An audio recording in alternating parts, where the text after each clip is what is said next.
different and spectacular.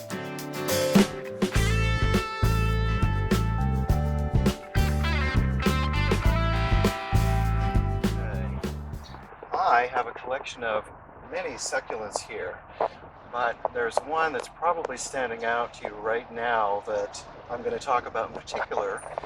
Dudleyas, this is one, and here I've got Dudleya, and here a Dudleya, showing you a little bit of variability in their form, but it's this one in particular that I want to talk about for several reasons. Isn't that just spectacular? This beautiful Chalk Dudleya. Some of the super chalky ones can be a little challenging in gardens, but this particular one, this is Dudleya brittonii, does good. For being one of the, especially one of the chalky ones. This one performs good in the ground, and I'll say, kind of to generalize, in containers, they're pretty, I don't want to say foolproof, but pretty easy, and I've got them in clay so they can breathe a bit more. These Dudleyas are, the ones I've got here are from Southern California, coastal into Baja, so they're kind of local, so they're used to this Mediterranean conditions of wet winters and very dry summers with little or no water.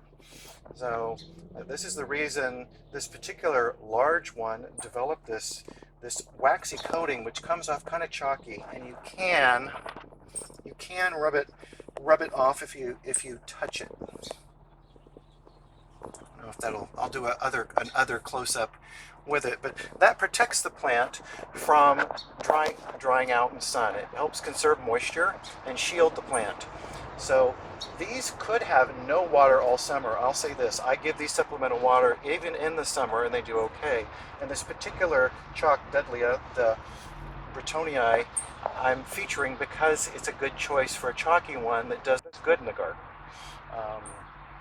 If you watered it all the time, or if it rains hard, sometimes it can wash off a little bit of that chalkiness, but in the summer it really shines with this beautiful white powdery glaucous coating.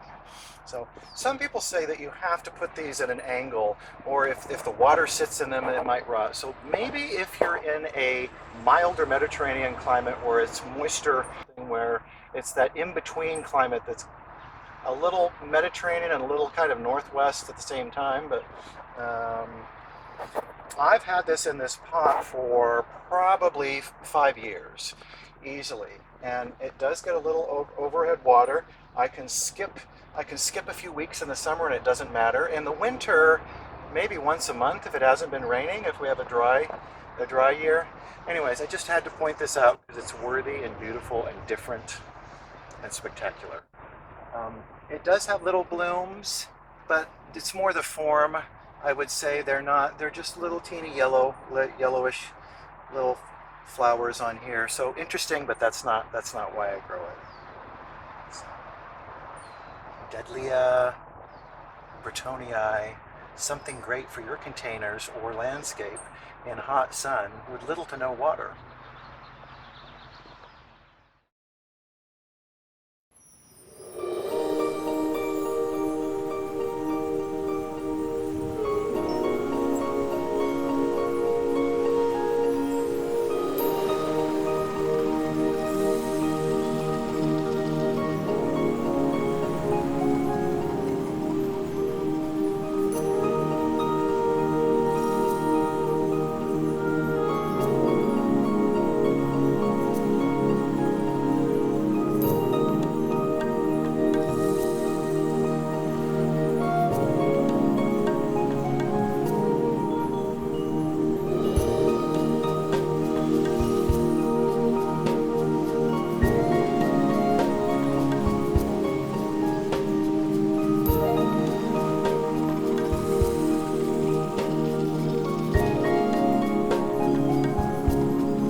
Hi, thanks for joining me.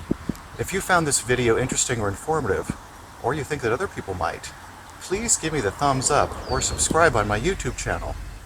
That way I'll know, and other people will know, that this is a good thing. There's a lot of treasures to explore out there, and it's fun to share them.